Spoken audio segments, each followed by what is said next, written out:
ಈ Hollywood super hero ಸಿನಿಮಾಗಳನ್ನು first time ನೋಡುವಾಗ ಆ ಕ್ಯಾರೆಕ್ಟರ್ಗಳು ನಮಗಷ್ಟು ಪರಿಚಯ ಇರೋದಿಲ್ಲ, ಆ್ಯಕ್ಟರ್ಸ್ಗಳ ಮೇಲೆ ಆ ಲೆವೆಲ್ ಕ್ರೇಜ್ ನಮಗಿರೋದಿಲ್ಲ.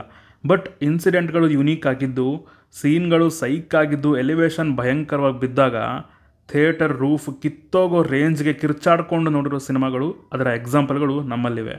ಅಂಥದ್ರಲ್ಲಿ ಈಗ ಬರ್ತಿರೋ ಈ ಕಲ್ಕಿ 2898 AD ಸಿನಿಮಾದಲ್ಲಿ ಇರೋರೆಲ್ಲ ನಮಗೆ ಗೊತ್ತಿರೋ ಆ್ಯಕ್ಟರ್ಸ್ಗಳು, ಲೆಜೆಂಡ್ರಿ ಆ್ಯಕ್ಟರ್ಸ್ಗಳು. ನಮ್ಮ ಹಿಂದೂ ಪುರಾಣದ ಅಂಶಗಳನ್ನು ಇಟ್ಕೊಂಡು ಮಾಡಿರೋ ಕತೆ, ಅದರಲ್ಲೂ ಹಾಲಿವುಡ್ ಲೆವೆಲ್ಗೆ ಈಕ್ವಲ್ ಆಗಿ ಕಾಂಪಿಟೇಷನ್ ಕೊಡೋ ಥರ ಇರೋ ಈ ಮೇಕಿಂಗ್. ಸಿನಿಮಾ ಚೆನ್ನಾಗಿ ಮೂಡ್ ಬಂದರೆ ಮಾತ್ರ ಲಿಟ್ರಲಿ ಹೇಳ್ತೀನಲ್ಲ, ಈ ಸಿನಿಮಾ ಹೆವಿ ಸೌಂಡ್ ಮಾಡುತ್ತೆ. ಲೈಕ್ ನಮ್ಮಲ್ಲಿ ಹೇಗೆ ಕಾಂತಾರ ಮಾಡಿದ ಸೌಂಡ್ಗೆ ಇಡೀ ಇಂಡಿಯಾ ವೈಡ್ ಬಜ್ ಕ್ರಿಯೇಟ್ ಆಯಿತೋ, ಈ ಸಿನಿಮಾ ಇಂಡಿಯಾದಲ್ಲಿ ಮಾಡೋ ಸೌಂಡ್ಗೆ ಗ್ಲೋಬಲ್ ಲೆವೆಲಲ್ಲಿ ಬಜ್ ಕ್ರಿಯೇಟ್ ಆಗೋದಂತೂ ಕನ್ಫರ್ಮ್. ಯಸ್, ಹಾಯ್ ಹಲೋ ನಮಸ್ಕಾರ, ನೀವು ನೋಡ್ತಾ ಇದ್ದೀರಾ ನನ್ನ ಪ್ರಕಾರ.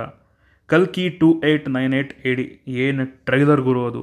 ಫಸ್ಟ್ ಅಟ್ರಾಕ್ಷನ್ ಆ್ಯಂಡ್ ಅಟೆನ್ಷನ್ ತೊಗೊಳೋದು ಬಂದು ಇದರ ವಿಜುವಲ್ಸ್ ಆ್ಯಂಡ್ ಆ ಮೇಕಿಂಗ್. ಇಂಡಿಯನ್ ಸಿನಿಮಾಗೆ ಲಿಟ್ರಲಿ ತುಂಬ ದೊಡ್ಡ ಮಟ್ಟದಲ್ಲೇ ಒಂದು ಸ್ಟ್ಯಾಂಡರ್ಡ್ಸ್ನ ಸೆಟ್ ಮಾಡ್ತಾ ಇದ್ದಾರೆ. ಇಷ್ಟು ದಿನ ಅದ್ರ ಬಗ್ಗೆ ತುಂಬಾ ಹೈಪ್ ಕೊಡ್ಕೊಂಡೇ ಬರ್ತಿದ್ರು. ಬಟ್ ಇವತ್ತು ಆ ಟ್ರೈಲರಲ್ಲಿ ಆ ಇಡೀ ಪ್ರಪಂಚದ ಪರಿಚಯ ಮಾಡಿಕೊಟ್ಟಾಗ ಅದನ್ನ ನೋಡಿ ತುಂಬ ಇಂಪ್ರೆಸ್ ಆಗೋದೆ. ನಾವುಗಳು ಒಳ್ಳೆ ಸಿನಿಮಾ ಮಾಡಿದಾಗ ಹೇಗೆ ಕನ್ನಡ ಸಿನಿಮಾ ಅಂತ ಅಪ್ರಿಷಿಯೇಟ್ ಮಾಡ್ತೀವೋ, ಅದೇ ರೀತಿ ಬೇರೆ ಇಂಡಸ್ಟ್ರಿಯಿಂದ ಈ ತರಹದ ಪ್ರಯತ್ನಗಳು ಬಂದಾಗ ಅವ್ರಿಗೂ ಅಪ್ರಿಷಿಯೇಟ್ ಮಾಡಲೇಬೇಕಾಗತ್ತೆ. ತೆಲುಗು ಸಿನಿಮಾ ಇಂಡಸ್ಟ್ರಿ ಮತ್ತೊಮ್ಮೆ ವರ್ಲ್ಡ್ ಆಡಿಯನ್ಸ್ನ ಇಂಡಿಯಾದ ಕಡೆ ತಿರುಗಿ ನೋಡೋ ಹಾಗೆ ಮಾಡ್ತಿರೋದು ನೋಡಿ ತುಂಬ ಖುಷಿ ಆಗ್ತಾ ಇದೆ. ನಾಗ್ ಅಶ್ವಿನ್ ಆ್ಯಂಡ್ ಟೀಮ್ ಅವರ ಈ ಒಂದು ಕೆಲಸಕ್ಕೆ ಮೆಚ್ಚುಗೆ ಬರಲೇಬೇಕು. ಟ್ರೈಲರ್ನಲ್ಲಿದ್ದ ಕತೆ ವಿಚಾರಕ್ಕೆ ಬಂದರೆ, ಈಗ ಪ್ರಪಂಚದ ಮೊದಲನೆಯ ಮತ್ತು ಕೊನೆಯ ನಗರ ಈಗ ಕಾಶಿ. ಅಲ್ಲಿ ದೇವರೆಲ್ಲ ಇಲ್ಲ, ಇರೋದು ಒಂದೇ ಕಾಂಪ್ಲೆಕ್ಸ್. ಅದಕ್ಕೆ ಒಬ್ಬನೇ ಹೆಡ್, ಅವನೇ ಸುಪ್ರೀಂ ಯಾಸ್ಕಿನ್. ಮತ್ತು ಅಶ್ವತ್ಥಾಮನಿಗೆ ಎಲ್ಲರನ್ನೂ ರಕ್ಷಿಸೋ ಶಕ್ತಿ ಇದ್ದರೂ ಕೂಡ ಅವನು ರಕ್ಷಣೆ ಮಾಡಬೇಕು ಅಂತ ಅಂದ್ಕೊಂಡಿರೋದು ಒಬ್ಬರನ್ನೇ. ಮತ್ತು 6000 ವರ್ಷಗಳ ನಂತರ ಒಂದು ಬೆಳಕು ಬರ್ತಿದೆ, ಆ್ಯಂಡ್ ಅದು ದೀಪಿಕಾ ಪಡುಕೋಣೆ ಕ್ಯಾರೆಕ್ಟರ್ನ ಮಗು ಏನಿದೆ ಅದಕ್ಕೆ ಹೇಳ್ತಿರೋ ಹಾಗಿದೆ. ಮತ್ತು ಈ ಕಡೆ ನಮ್ಮ ಭೈರವ ಮತ್ತು ಬುಜ್ಜಿ ನಮಗೆಲ್ಲ ಗೊತ್ತಿರೋ ಹಾಗೇ ಬೌಂಟಿ ಹಂಟ್ ಮಾಡಿಕೊಂಡು ಆರಾಮಾಗಿದ್ದಾರೆ. ಕ್ಯಾರೆಕ್ಟರ್ ನೋಡ್ತಾ ಇದ್ದರೆ ಜಾಸ್ತಿ ಸೆಲ್ಫಿಶ್ನೆಸ್ ಇರೋ ಕ್ಯಾರೆಕ್ಟರ್ ಥರ ಕಾಣಿಸ್ತಾ ಇದೆ. ಕ್ಯಾರೆಕ್ಟರ್ ಆರ್ಕ್ ಅನ್ನೋದಕ್ಕೆ ತುಂಬ ಹೆಲ್ಪ್ ಮಾಡ್ಬೋದು ಈ ಒಂದು ಎಲಿಮೆಂಟ್. ಎನಿವೇಸ್, ಈಗ ಭೈರವಗೆ ಸಿಕ್ಕಿರೋ ದೊಡ್ಡ ಬೌಂಟಿ ಅಂದರೆ ಅದು ದೀಪಿಕಾ ಪಡುಕೋಣೆ ಕ್ಯಾರೆಕ್ಟರ್ನ ಹಿಡಿಯೋದು. ಅದು ಅವನೊಬ್ಬನ ಕೈಯಲ್ಲಿ ಮಾತ್ರ ಸಾಧ್ಯ. ಆದರೆ ಅವನನ್ನು ತಡೆಯೋಕೆ ಅಶ್ವತ್ಥಾಮ ಇದ್ದಾನೆ. ಅವರಿಬ್ಬರ ಮಧ್ಯೆ ಸರಿಯಾಗಿ ಫೈಟ್ ಆಗುತ್ತೆ. ಹಾಗೆಯೇ ಈ ಕಡೆ ಶಂಬಾಲ ಆರ್ಮಿ ಮತ್ತು ಕಾಂಪ್ಲೆಕ್ಸ್ ಅವ್ರಿಗೂ ಕೂಡ ವಾರ್ ನಡೀತಾ ಇದೆ. ಇದೆಲ್ಲ ಆ ಒಂದು ಮಗುಗೋಸ್ಕರನ ಅನ್ನೋ ಒಂದು ಪ್ರಶ್ನೆ ತಲೆಯಲ್ಲಿ ಬಂದಿದ್ದ ತಕ್ಷಣ ಕಮಲ್ ಹಾಸನ್ ಅವರ ಕ್ಯಾರೆಕ್ಟರ್ ಬಂದು ಹೇಳುತ್ತೆ, ಭಯ ಪಡಬೇಡ, ಬೇರೊಂದು ಪ್ರಪಂಚನೇ ಇದೆ ಅಂತ. ಅಯ್ಯಪ್ಪ, ಕ್ರೇಜಿ ಮಾತ್ರ. ಅಂದ್ಕೊಂಡಿದ್ದೆಲ್ಲ ಉಲ್ಟಾ ಮಾಡಾಕಿದ್ರು. ಟ್ರೈಲರ್ ನೋಡಿ ಮುಗಿಸಿದ ತಕ್ಷಣ ಫಸ್ಟ್ ಸ್ಟ್ರೈಕ್ ಆಗಿದೆ ನನ್ನ ತಲೆಗೆ ಅಂದರೆ, ಭೈರವ ಕ್ಯಾರೆಕ್ಟರ್ ಏನಿದೆ ಅದೇ ಕಲ್ಕಿನ ಅಲ್ವಾ ಅನ್ನೋ ಒಂದು ಪ್ರಶ್ನೆ. ಯಾಕಂದರೆ ಅಶ್ವತ್ಥಾಮ ಕ್ಯಾರೆಕ್ಟರ್ ಮತ್ತು ದೀಪಿಕಾ ಪಡುಕೋಣೆ ಕ್ಯಾರೆಕ್ಟರ್ ಮಧ್ಯೆ ಇದ್ದಂತಹ ಫ್ರೇಮ್ಸ್ಗಳು ಈ ಒಂದು ಡೌಟ್ನ ಬರ್ಸಿದ್ವು ನನಗೆ. ಇನ್ನೂ ಹುಟ್ಟದೇ ಇರೋ ಮಗುಗೋಸ್ಕರ ಇಷ್ಟೊಂದು ಬಲಿದಾನ ಆಗ್ತಾ ಇದೆ ಅನ್ನೋದಾಗಿರಲಿ, ಮತ್ತು ಆ ಅಶ್ವತ್ಥಾಮನ ಕ್ಯಾರೆಕ್ಟರ್ ಒಬ್ಬರನ್ನ ಮಾತ್ರ ರಕ್ಷಿಸಬೇಕಾಗಿದೆ ಅಂತ ಹೇಳುತ್ತೆ. ಆ್ಯಂಡ್ ಅದಾದಮೇಲೆ ದೀಪಿಕಾ ಪಡುಕೋಣೆ ಕ್ಯಾರೆಕ್ಟರ್ ಹೊಟ್ಟೆಲಿರೋ ಮಗುನ ನಾನು ಕಾಪಾಡ್ತೀನಿ ಅಂತ ಅಂದಮೇಲೆ ಆ ಮಗುನೇ ಕಲ್ಕಿ ಅವತಾರನ ಅನ್ನೋ ಒಂದು ಪ್ರಶ್ನೆ ನನ್ನ ತಲೆಯಲ್ಲಿ ಬಂತು.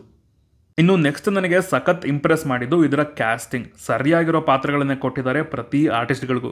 ಅದರಲ್ಲೂ ಆ ಕ್ಯಾರೆಕ್ಟರ್ಗಳ ಮೇಕ್ ಓವರ್ ಹೈಲೈಟ್ ಅಂದರೂ ತಪ್ಪಾಗಲ್ಲ. ಅಶ್ವತ್ಥಾಮ ಕ್ಯಾರೆಕ್ಟರ್ಗೆ ಫ್ಲ್ಯಾಶ್ ಬ್ಯಾಕ್ ಎಪಿಸೋಡ್ಸ್ ಕೂಡ ಇರುತ್ತೆ ಸಿನಿಮಾದಲ್ಲಿ ಅನ್ನೋದು ಕ್ಲಿಯರ್ ಆಗಿದೆ. ಮತ್ತು ಕಮಲ್ ಹಾಸನ್ ಅವ್ರನ್ನ ಟ್ರೈಲರ್ ಕೊನೆಯಲ್ಲಿ ತೋರಿಸಿದ್ದು ಇಡೀ ಟ್ರೈಲರ್ಗೆ ಒಂದು ಎಕ್ಸ್ಟ್ರಾ ಪುಷ್ ಕೊಡ್ತು ಅಂತ ಹೇಳ್ತೀನಿ.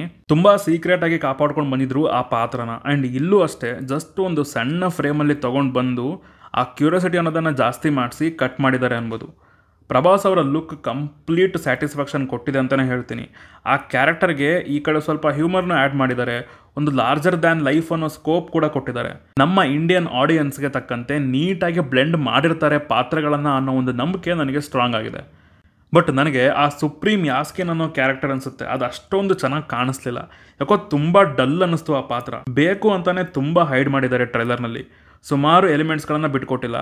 ಆ ಮಗು ಸುತ್ತ ಒಂದು ಕಥೆನ ಟ್ರೈಲರ್ನಲ್ಲಿ ಹೇಳಿ ಬೇರೆ ಬೇರೆ ಪಾತ್ರಗಳನ್ನು ಆಡಿಯನ್ಸ್ಗೆ ಫಸ್ಟ್ ಟೈಮ್ ಪರಿಚಯ ಮಾಡಿಕೊಟ್ಟು ಟೀಸ್ ಮಾಡಿದ್ದಾರೆ ಅಂತ ಹೇಳ್ತೀನಿ ಅಷ್ಟೇ. ಆ ಬುಜ್ಜಿ ಆ್ಯಂಡ್ ಭೈರವ ಮಿನಿ ಸೀರೀಸ್ನ ಬಿಟ್ಟಿದ್ರಿಂದ ನಮಗೆ ಈಗಾಗಲೇ ಆ ಒಂದು ಪ್ರಪಂಚದ ಬಗ್ಗೆ ಒಂದು ಸಣ್ಣ ಕನೆಕ್ಷನ್ ಇದೆ. ಸಂತೋಷ್ ಅವರ ಬ್ಯಾಕ್ಗ್ರೌಂಡ್ ಸ್ಕೋರ್ ಇದಕ್ಕೆ ಇನ್ನೊಂದು ಬಿಗ್ಗೆಸ್ಟ್ ಪ್ಲಸ್ ಅನ್ಬೋದು.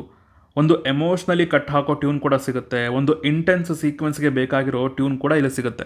ಅದೆಲ್ಲದಕ್ಕಿಂತ ಒಂದು ಸಸ್ಪೆನ್ಸ್, ಆ ಒಂದು ಕ್ಯೂರಿಯಾಸಿಟಿ ಅನ್ನೋದನ್ನು ಎಲಿವೇಟ್ ಮಾಡ್ತಾನೆ ಬಿಲ್ಡ್ ಮಾಡೋದಿದೆಯಲ್ಲ, ಅದು ಸಖತ್ತಾಗಿ ವರ್ಕ್ ಆಯ್ತು ನನಗೆ ಟ್ರೈಲರ್ನಲ್ಲಿ. ಅದು ಬಿಟ್ಟರೆ ಟ್ರೈಲರ್ನ ಕನ್ನಡ ಡಬ್ಬಿಂಗ್ ಚೆನ್ನಾಗಿದೆ. ಸಿನಿಮಾನೂ ಇದೇ ಕ್ವಾಲಿಟಿಯಲ್ಲಿದ್ದರೂ ಸರಿ, ಇನ್ನೂ ಬೆಟರ್ ಆದರೂ ಸರಿ. ಓವರಾಲ್ ಆಗಿ ಹೇಳಬೇಕಂದ್ರೆ ಟ್ರೈಲರ್ ನೋಡಿ ತುಂಬ ಖುಷಿ ಆಯಿತು. ಒಂದೊಳ್ಳೆ ಬೊಂಬಾಟ್ ಥಿಯೇಟ್ರಿಕಲ್ ಎಕ್ಸ್ಪೀರಿಯೆನ್ಸ್ ಜೂನ್ 27ಕ್ಕೆ ಕಾಯ್ತಾ ಇದೆ. ಬಾಕ್ಸ್ ಆಫೀಸ್ ಎಷ್ಟಾದರೂ ಮಾಡ್ಕೊಳ್ಳಿ, ಸಿನಿಮಾ ಚೆನ್ನಾಗಿದ್ದು ಬಿಟ್ಟರೆ ಅಷ್ಟೇ ಸಾಕಂತ ಹೇಳ್ತೀನಿ. ನಿಮಗೆ ಟ್ರೈಲರ್ ಹೇಗನ್ನಿಸ್ತು ಅನ್ನೋದನ್ನು ಕೆಳಗಡೆ ತಿಳಿಸಿ ಅಂತ ಹೇಳ್ತಾ ಸಿಗೋಣ ಮುಂದಿನ ವಿಡಿಯೋದಲ್ಲಿ. ಬಾಯ್.